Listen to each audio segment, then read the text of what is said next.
Kun sagantaa BBC Afaan Oromooti. Nu waliin tura.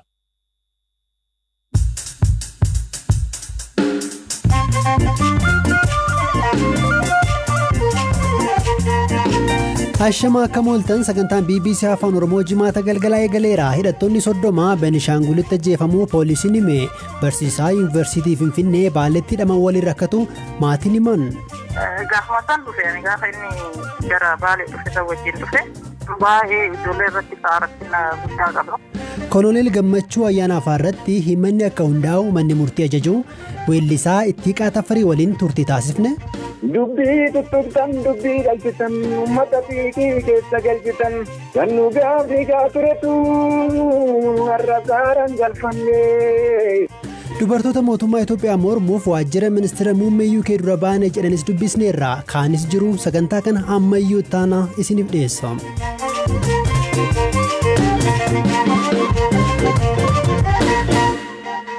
Tibbana naannoo Benishaangul Gumuz godina Matakaleetti hidhattoonni konkolaataa dhaabsisuun namoota imalaa turan keessaa namoota 14 ajjeesaniiru. Namoota ajjeefaman keessaa tokko lammii biyya alaa akka ta'anis beekameera. Mootummaan tarkaanfii fudhateen hidhattoonni 30 ajjeefamu Komishinarri Poolisii naannichaa Obbo Abdullaaziz Mohammed BBCtti himaniiru. 30 የሚሆን ሽፍታዎች እርምጃ ተወስዶባቸው ያው ኦሬዲ የሞቱ ናቸው. Shiftoonni 30 ta'an tarkaanfiin irratti fudhatamee ajjeefamuun 3 ammoo booji'amanii jiru.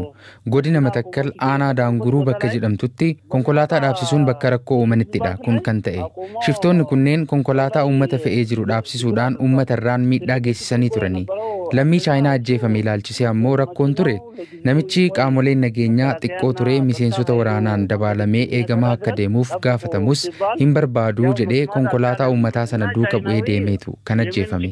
Shiftoonni kunneen dargaggootuma naannichaa achuma sassaabamanii masriidhaan leenji'anii shororkeessummaa irratti hirmaatanidha. Yeroo kanatti uummanni mataasaan qaama nageenyaa waliin ta'uudhaan isaan waliin falmachaa waan jiruuf hojii kana cimsanii itti fufuudhaan qaama nageenyaa cimsuun rakkoon akkasii irra deebiin akka hin mudanne taasisuudhaaf hojjechaa jirra. ተመሳሳይ ጥቃት እንዳይፈጽሙ መከላከል የሚቻልበት መንገድ ይህንን ስራ እየተሰራ ነው.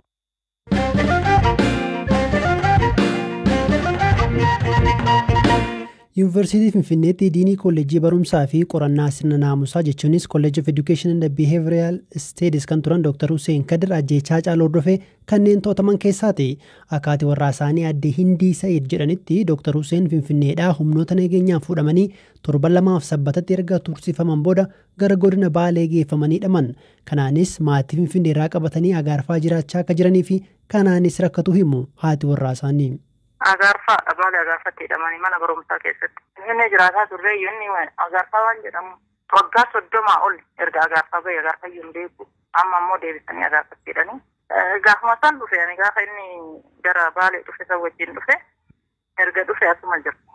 Baay'ee ijoollee irratti rakkina guddaa qaba. Nama guddaafillee akkasuma baay'ee ulfaata. Naannoo kana hin beeku ijoolleen guutumatti iyyuu hin beekanii dhufanii iyyuu hin beekanii anillee ergasii bahee baay'ee tokko ulfaata. Jireenyi isaa namatti ulfaata baay'ee. Abukaatoon Dr. Hussein Khalid Bashir akka BBCtti himanitti Dr. Hussein mana murtii osoo hin dhiyaatiin waajjira poolisii aanaa agaarfaatti ji'a tokkoof turuu odeeffataniiru. Ergasii mana murtii dhiyaatanii mirgi wabii eeyyamamus gadhiifamuu dhabuu dubbatu. Qabatamaan gochii akka isaan raawwatan maal akka ta'e ifatti itti himamuu baatus jeequmsa magaalaa agaarfatti du'aa caaluun booda uumamee wal qabate isuma hojii wal qabsiisuudhaan kana dura magaalaa agaarfatti injila kaafaa'oo jawaarfaa wajjin dhuftaniirtu kitaaba maddamarii qeeqxaniirtu dabalataan ammoo jeequmsa kana deeggartaniirtu waan jedhan dhimmoota akkanaa na gaafatee jira qorataan poolisii. Anis kanarratti yaada koo kenneefii jira waan jedhu natti himaniiru. Qorataan poolisii wantoota qulqulleessuu barbaada jedhu ragaa ni funaana jedhu. Bultii 15 keessatti qoratee akka dhiheessu yeroo dabalataa kenneefii ture. Sunis waan hin raawwatamneef manni murtii galmee yeroo beellama cufee jira jechuudha. Bara 2012 qaammee 5 jechuudha. Achi booda gaaffii mirgoobii akka dhiheessan itti himamee ture. Manni murtii aanaa agaarfaa iyyata dhihaate kanarratti chaappaa poolisiitiin waan hin mirkanoofneef isinirraa fuunee galmee isinii banuu hin dandeenyu waan jedheef mormiin ka'ee ture. Sababa kanaan gaaffii mirgoobii furmaata hin arganne jechuudha.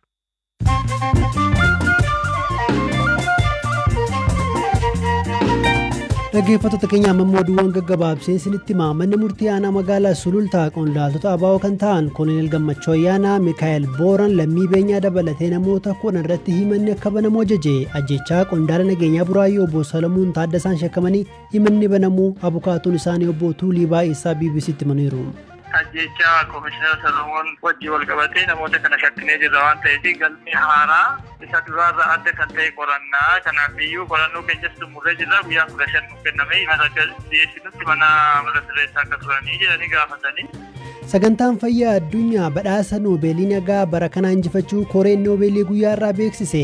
Waggaa dura badhaasa kana ministeerri muummee Itoophiyaa Abiy Ahmed fudhachuun ni yaadatama. Boordiin filannoo biyyaalessaa xalayaa garee hooggantoota ABO lamaan irraa itti ergame qorachuu isaa ibse. Namoonni lama lamaan irraa akkasumas tokko boordicharraa bakka bu'uun yaada furmaataa dhiyeessan irratti hundaa'uun akka murtee kennu boordicharra beeksiseera. Naannoo Somaaleetti dhukkubsataan sammuu maatii tokko keessa namoota 4 ajjeesee 5 madeesse. Haati, abbaa fi ijoolleen isaanii lama miidhaarra ga'een wajjin lubbuu dhabaniiru. Shakkamaan badii kanaan shakkame yeroo ammaa poolisiin qabameera. Abbootiin alangaa naannoo Tigraayitti argaman gaaffileen keenya deebii dhabuurraa darbee hojii keenya gidduu seenamaa jira jechuun BBC'tti himan. Namni maqaan isaa akka hin dheeramne gaafate tokko akka jedhetti adda addummaa miindaa naannolee kaan waliin jiru bal'achuun akkuma jiru ta'e siyaasnii fi hooggansi hojii keenya duduraa borca jechuun komii isaanii dhiyeessaniiru.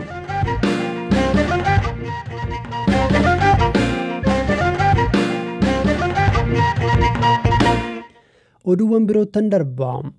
Waldaan dubartoota UK jedhanii of waaman magaalaa Londanitti hiriira mormii torbee tokkoof turu kaleessarraa kaasee gaggeessaa jiraachuu himan.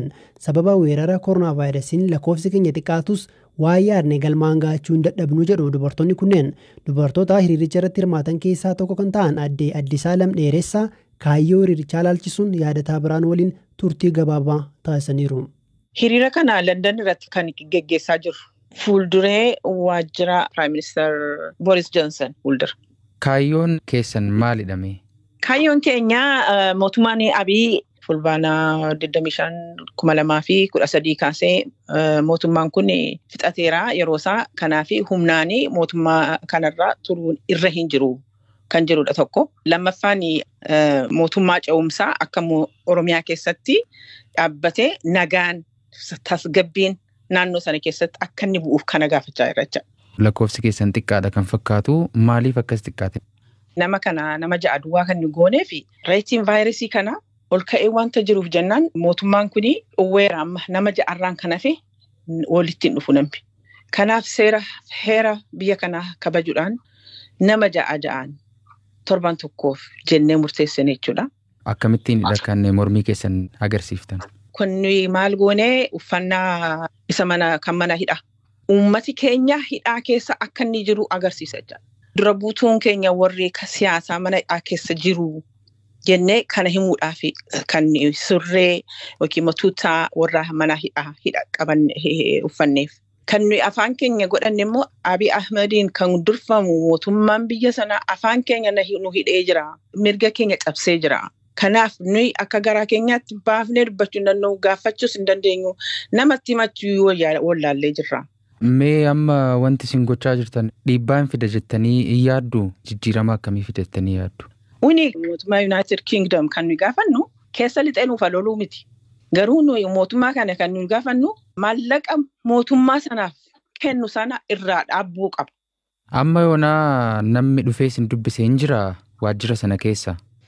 Waajjira sana keessaati dhufanii dubbisin malee xalayaan erginuu fi deebii nuu kennaa jiru. Hundumti keenya dubartoonni lafa jirruuti local MP keenyatti xalayaa sana akka erginuu fi already walii gallee xalayaa sun kaleessa dubbifameera.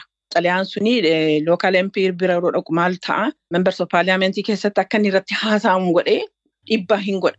Yeroo fudhata malee hin godha. Kana barbaachisnisa. Sababa weerara koronaa vaayirasiin filannoon Itoophiyaa erga dheeratee booda manni maree federeeshinii turtii aangoo mootummaa Itoophiyaa dheeressuun isaanii yaadatama.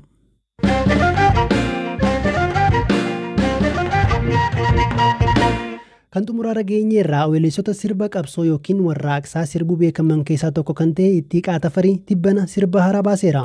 Mata dureen sirba kanaa galma dhugaa kan jedhu yoo ta'u torbanarraa erga gadhiifame booda yuutuubii gubbaa walakkaa miiliyoonatti siqu daawwatameera. Waa'ee wallee kanaa yaadi gaariinaaf dhiyaateera kan jedhu Ittiiqaan qabiyyee wallee kanaa maalii jedhee gaafadheeraan. Dureen isaa galma dhugaa jedha. Galma dhugaa gahuudhaaf maal akka gochuu danda'amu haga danda'ame afaan aartiitiin dubbachuudhaaf yaalaa hin jira jedheen yaada.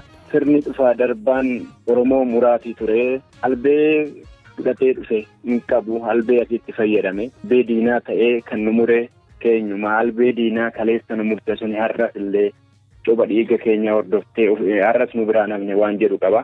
Galma dhugaa gahuudhaaf abdii kutamuu akka hin qabne imaanaa gootota hedduu akka of harkaa qabnu imaanaa kutaa baatanii abdii kutuun barbaachisaa akka hin taane waan dhaamudha. Galmi dhugaa maali? Galmi dhugaa bilisummaa Oromooti. Galmi dhugaa waan Oromoon hawwee dhabe garuu yoomiyyuu haa ta'u haa oolu haa bulu aarsaa hedduu haa gaafatu guyyaa tokko argachuu kan danda'u galmi dhugaa bilisummaa Oromooti. Bilisummaa biyya keenyaati. Kan walaloos barreesses yeedalloonis kanuma keeti. Yoom qopheessitee amma gadhiisummaaf barbaachise tarii yoo hiika wayii qabaate dheensi gaafachaa jira. Sirbi kun guutumaa guututti kan hojjetame osoo vaayirasiin koronaa gara biyya keenyaa hin seenin ture. Yeroo walaloon kun barreeffame yeroo uummanni Wallaggaa fi Gujii komaandi poostii alagalee haalli hadhaawwan naannoo sanatti geggeeffamaa jiru sana bilisoomnus gabroomnus waliin dhaamsa jedhu kan of keessaa qabudha. Haalli amma keessa jirus yoo ilaalte haalli Oromoon keessa jiru baay'ee yaaddessaadha. Namni duraan hidhaa ture bilisoomnee hidhaadhaa bahe nama biraa dabalatee hidhaatti dibiraatti hidhaa namni hidhamaatii jira. Kanaafuu hojiin keessun erga qixaa'ee tureera. Kiliippiitti tolchuudhaaf akkasumas immoo koronaa waan dhufeedhaaf duubatti harkifate jechuudha. Wallee kee keessatti irra dibaa hin fudhatin boorsi dhibaa waan jedhu jira. Maal jedhuudha irra dibaan kun tarii qaamatti akeekuu qabaa? Irra dibaa jechuun abaluu jedhee osoo dubbachuu osoo hin taane dubbii fakkeessotu baay'ata. Bilisummaa lallabuutu jira gabrummaa keessatti uummata hambisaati. Uummanni roorrifamaati nageenya leellisuutu jira. Kan darbe balaaleffachaati kan darbe waan caalutu uummata mudachaati jira. Waan kuni fakkeessoo yookiin irra dibaa gubbaan calaqqisaa keessi bukoodha jechuun keessi isaa gadi buudhanii olaalan rakkoon uummataa hin hubatamne gubbaarra wanti haasa'amu miidiyaarra wanti haasa'amuu fi wanti uummatatti geggeeffamaati jiru tasumaa waan wal arguu miti. Kanaaf gubbaa calaqqisaa keessi sun miidha keessi bukoodha keessi hin bilchaanne wanti jedhu sun kana qabiyyee kana of keessaa qaba. Waggoota lamaan darban keessatti walleewwan qabsoo kan otoo ministeerri muummee Abiy Ahmad aangootiin dhufin dura weellifamaa turan dhagaaman turre hafaniiru. Booda kana sirboonni qabsoo kun eegalan fakkaatu gaafa yuutuubirra wantoota gadhiifaman laallu. Akka weellisaa tokkotti walleewwan qabsoo waggoota muraasaaf hafanii turan bakkatti deebi'aa jiru jettee yaaddaa? Haalumatu si ajaja. Yeroo baay'ee wanti haasa'amu weellistoonni hojii warraaqsaa hojjetan maallaqaan bitamanii afaan qabachiisanii maal jedhanii waan jedhamutu haasa'ama. Garuu nuti artistoonni Oromoo boru jireenya gaarii jiraanna jennee waan hojjenne hin qabnu. Abbaan barbaade yeroo barbaadan sirbi akkana jedhanii yeroo barbaadan afaan nama qabachiisan nuti warra akkasiiti miti. Artistii Oromooti malee teephii miti yeroo barbaadan bananii yeroo barbaadan kan nu cufan. Kanaaf miira uummataa dhaggeeffannee miira keenyatti daballee sagalee uummataa taana. Tole.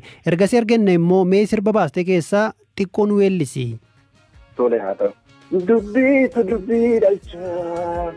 Dubbii tuttuqtan dubbii dhalchisan uummata fiigii keessa galchisan. Gannu gaafni gaa turetu har'a saaraan galfannee. Ati immoo bobbaafattee nagaa jira jettee keessi ishee boqonnaan arganne.